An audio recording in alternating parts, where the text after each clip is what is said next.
Can we trust the Union, like, at all?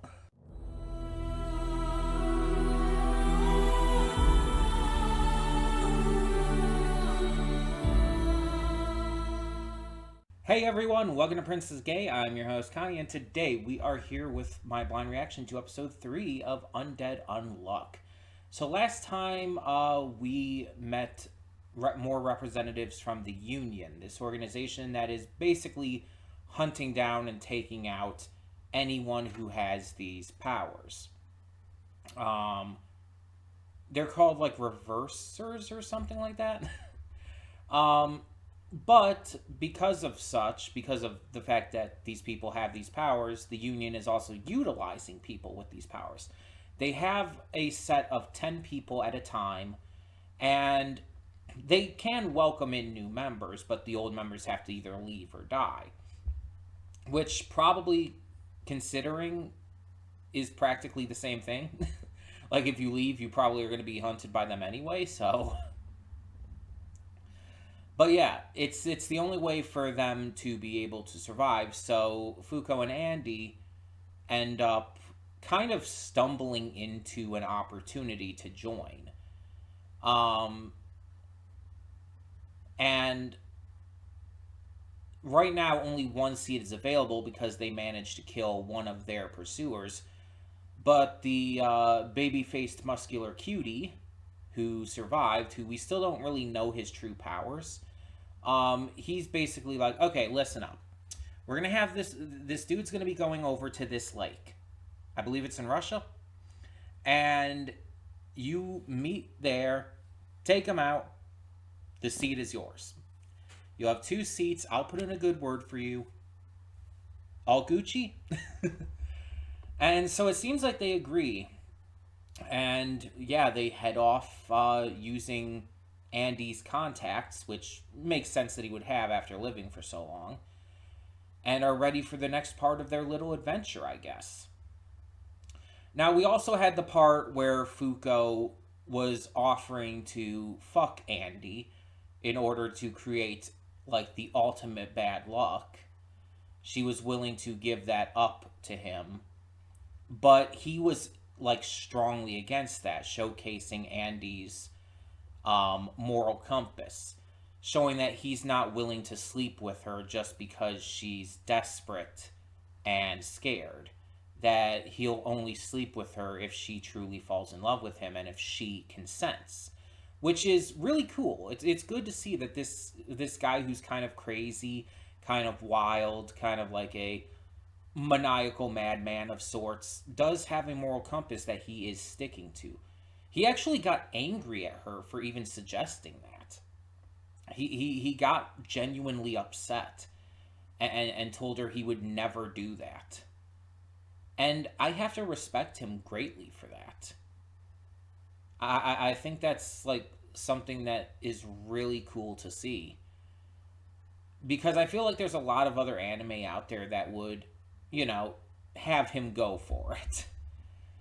But instead, he shows restraint, and not even difficult restraint. He shows restraint very easily and just basically explains that it's like, that's just not okay to do. That he's not the kind of person who would do that. So it makes me more invested in his character and makes me want to see so much more of him and learn so much more about him. Plus, it does kind of genuinely make me root for him and Fuko's relationship to grow. I'm kind of on board with them being a ship right now. I'm not, like, the most heavily into it or anything, but I'm kind of on board with it now because of that respect he showed her. I think it could be cute. But I do still want to know a lot more about him. Because I feel like there's a lot of info that we could be given here. Especially through flashbacks that could shed a lot of light on his mental state. And of course there's things we can infer, but nothing really set in stone at the moment, other than what he's, mentioned. Not to mention, I just still want to see more of these power users. the system they have for that in this world is pretty interesting. Um, Not necessarily the most unique system I've seen for that kind of thing, but still interesting, still really well done nonetheless. So far, at least. Um, and just in general, so far, I just really like the characters' personalities. Again, Andy is kind of a crazy weirdo. He kind of relishes getting into fights and trouble. He has a lot of fun with using his abilities against people. But again, as we can see, he also has a moral compass. He's also very genuine.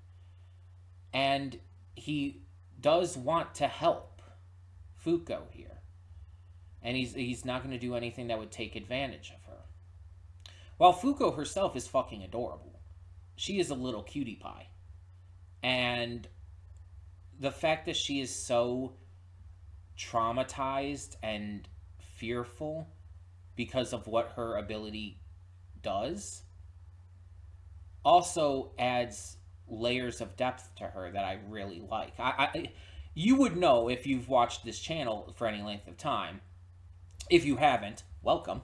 But if you watch this channel for any length of time, you'll put together that I tend to really like characters who are damaged. I know that sounds weird, but I think it adds a lot of depth and character to them that really just works for me. A lot of times I like to call them trauma babies. It's a term I like to use on this channel because it's, one, adorable, and two, it does describe them pretty well. They've gone through notable trauma to the point where they are very innocent and need to be protected like a baby. I use the term especially notably in the Symphogear series, which we've reacted to the first 2 seasons of so far. But Undead Unluck definitely I can definitely count that for Fuko as well.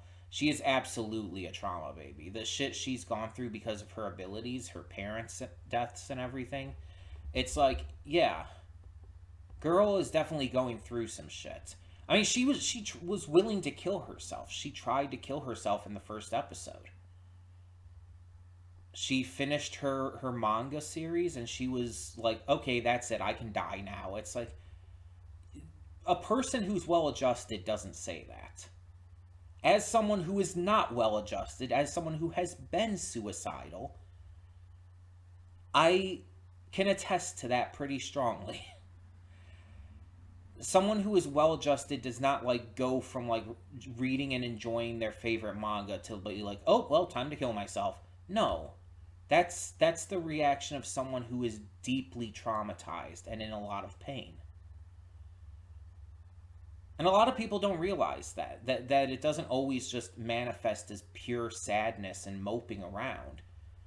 Depression can manifest as almost excessive happiness. Because people are trying to, in a lot of ways, make up for what they're feeling, and so they over adjust and act a little too happy. And again, I've been there, so I can say this. I know this for a fact because I've done it. So yeah, that definitely endears me to her character very strongly. I also just really love her design, and not just because of the big tits.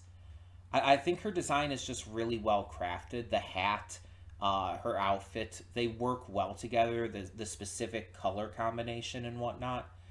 I don't talk about design too often, because I'm really not good at it, especially with the specifics of what makes a design good.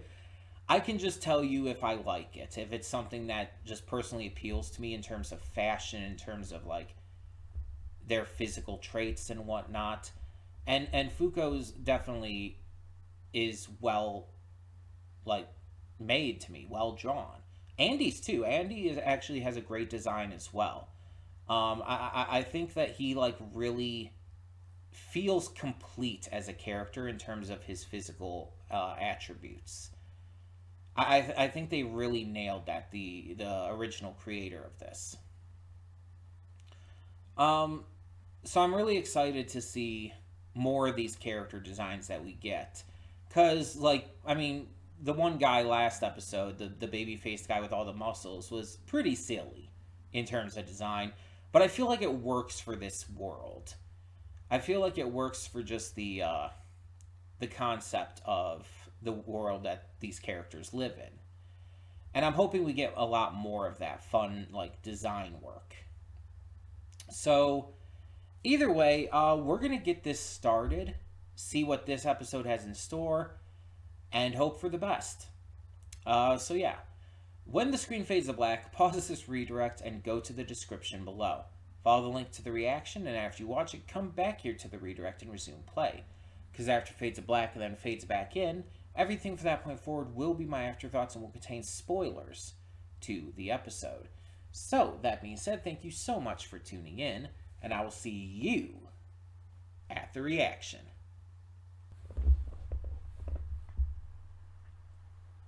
And we are back, and we'll begin with spoilers in 3, 2, 1, now.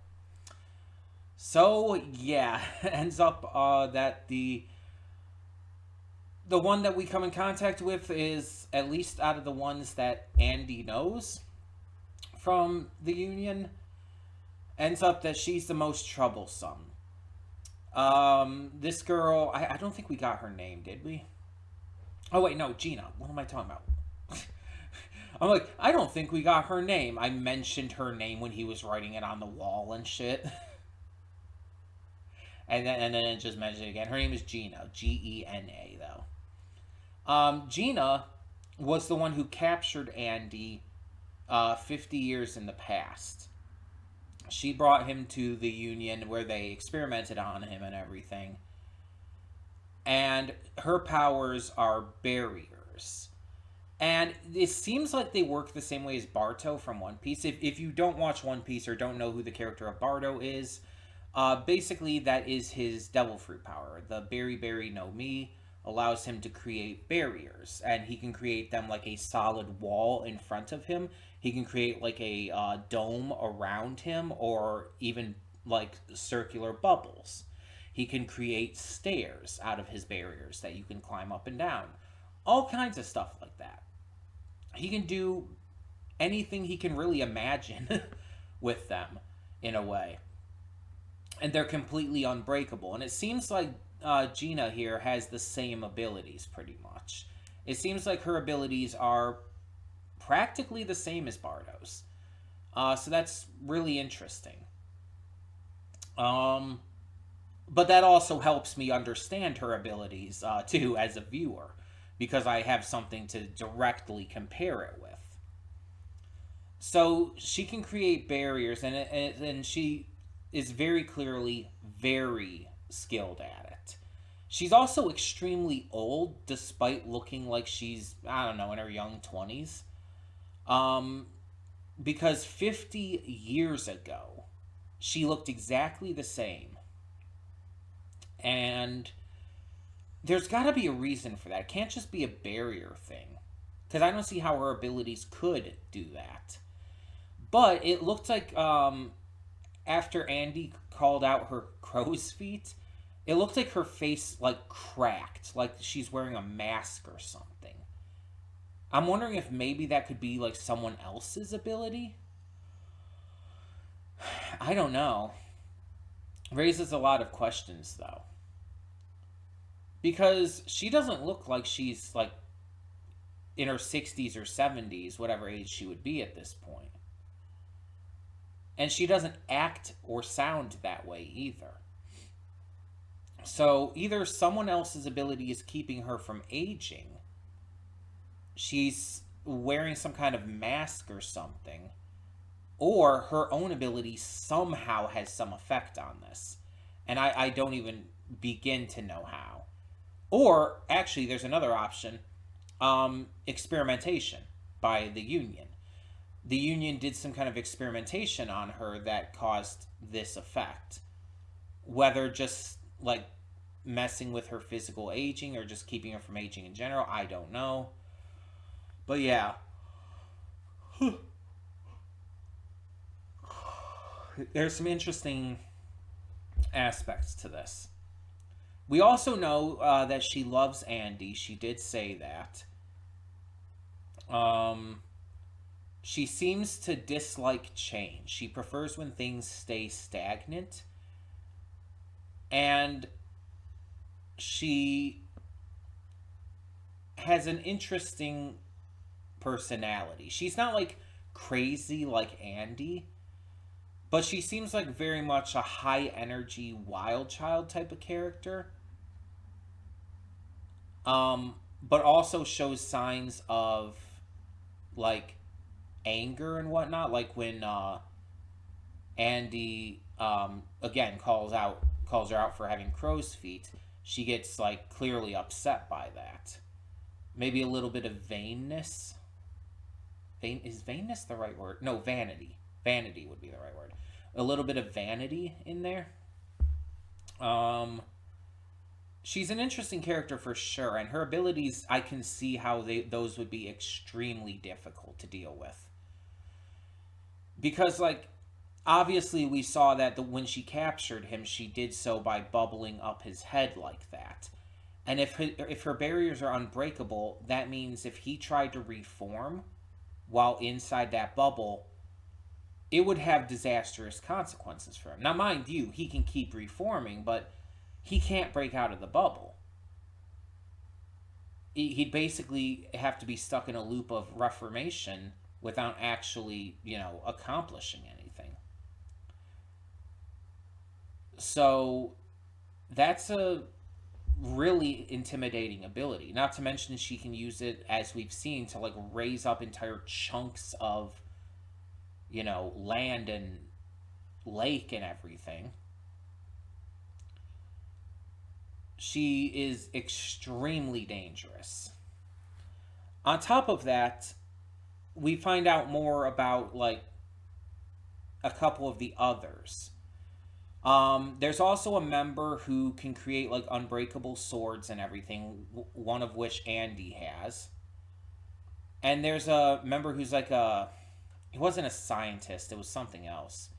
But something like that, who did the experiments and stuff on Andy. So that means that we know of 4 members of the Union. The 3 that Andy mentioned in this episode, plus the baby-faced guy from last time. There's an empty spot, so that accounts for 5 spots total. Because of the one guy that died last time, that's an empty spot in the ranks. Meaning there's 5 more members that we just do not know about.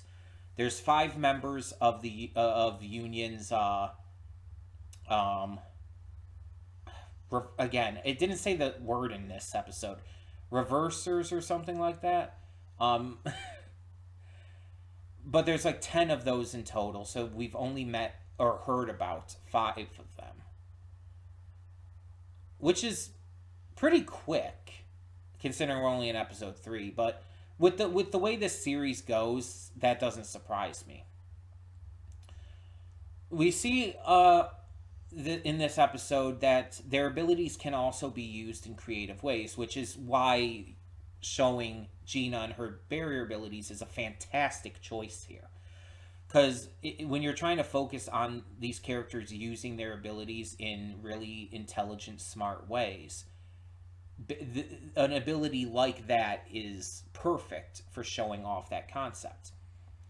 And we've already seen Andy do this, but we get to see more of that in this episode, even using like his ability to launch his fists and everything after severing them to raise up the wreckage of the boat in order to save Fuko.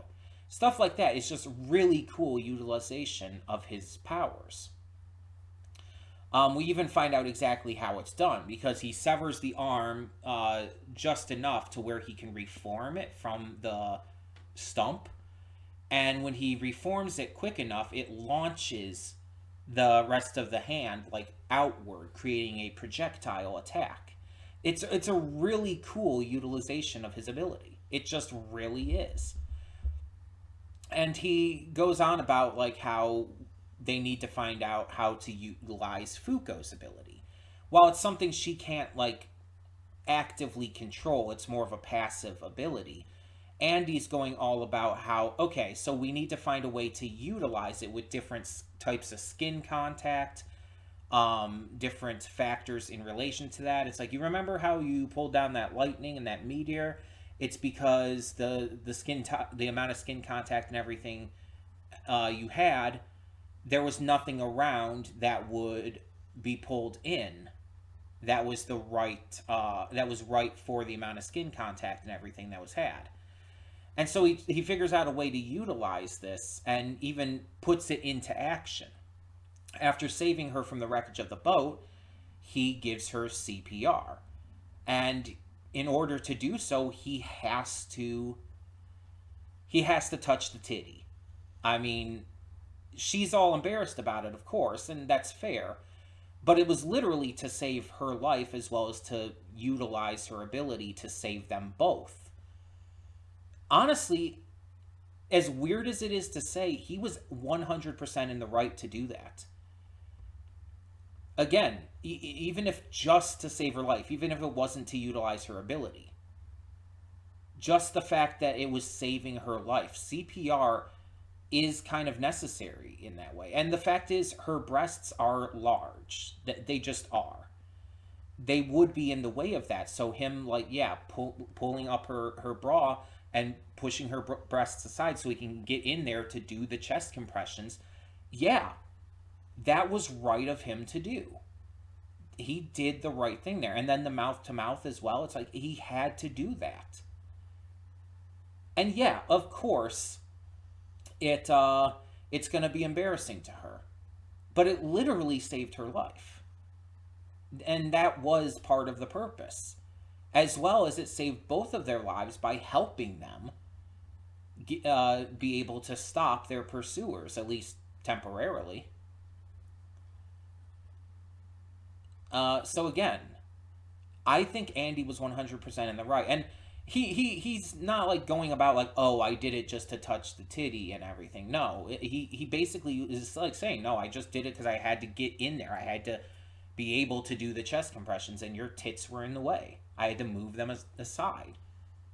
That just makes sense. It's like it didn't show it, but it's still kind of like discussed fan service. Like it was talked about, but not actually shown. But it's done in a way where it's like, it's not like he was assaulting her. No. He was saving her because she had taken in too much water into her lungs. And it's like, I think that's why she didn't like remain angry at him, because she understood. Once she was still embarrassed, and that's fair. That's completely fair.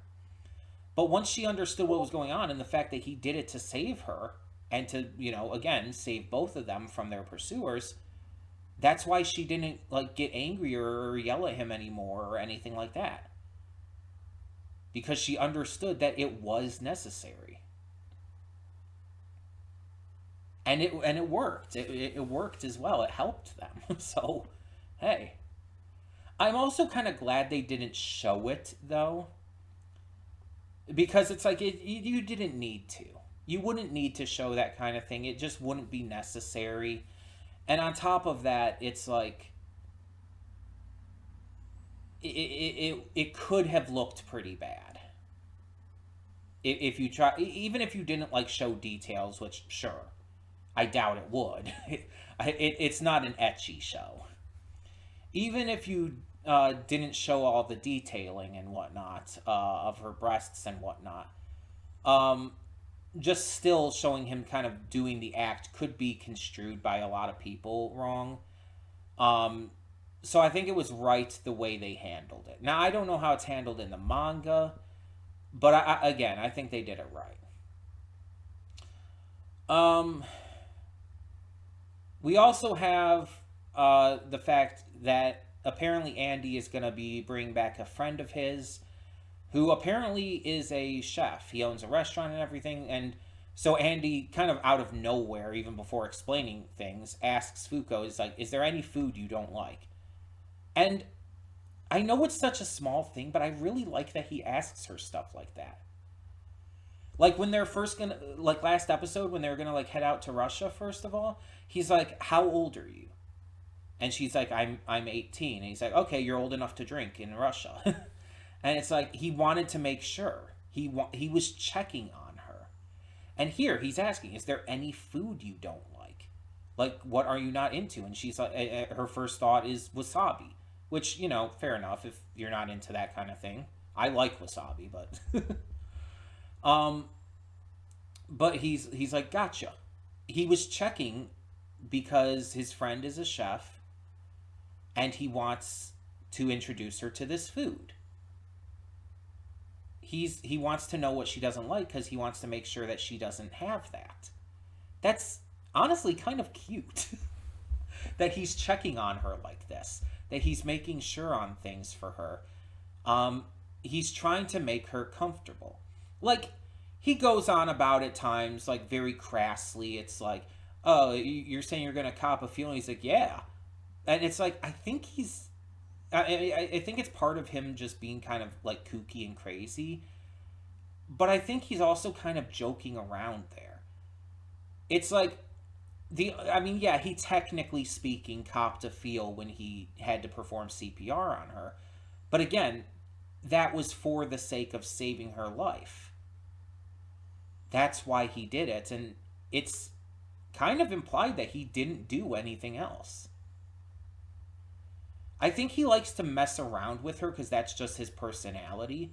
Like he likes to fuck with her and tell her he's gonna do this kind of stuff, but I don't think he will. And part of that is again based off last episode where he talked about like not being willing to have sex with her just because she's desperate and everything.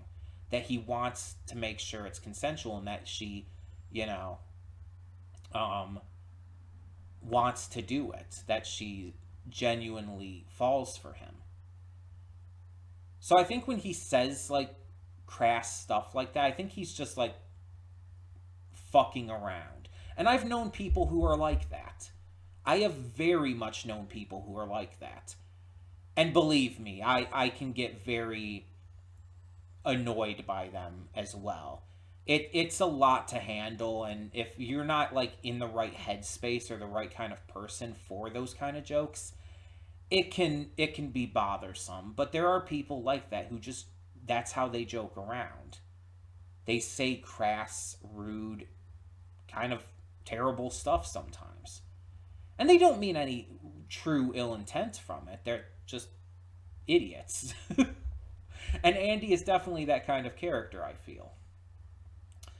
Um and I think Fuko kind of knows that.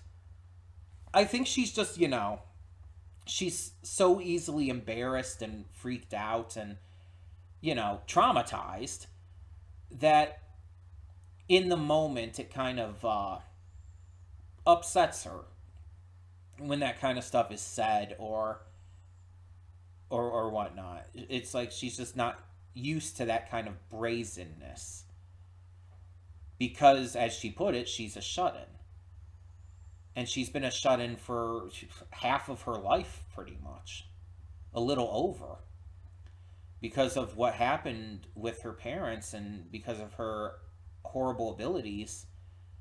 She's become so shut off to other people that she can't really help but, you know, not handle this kind of attitude very well. And that's fair. That's understandable. And I think as we get to go along in this series, I think Andy's going to become better about that. I think Andy's going to soften up a lot. And I think that's going to be part of the appeal of this series, seeing how they, well, change each other, going with a theme that was presented in this episode. I think seeing how they change each other is going to be really great. He's going to soften up a lot, and she's going to gain a lot of confidence, especially self-confidence. And I don't know if the manga for this is over yet. I have honestly no clue. But I could see this series ending. And obviously, don't tell me if it is over or whatnot yet. I don't want to be spoiled on things. But I could see this series ending with maybe they find a cure and having finally fallen in love with each other, like really fallen in love, they get to truly embrace, and not just embrace, but kiss, like really kiss out of love. Maybe even have sex one time before Andy finally dies. And Fuko, is able to do this with nothing bad happening.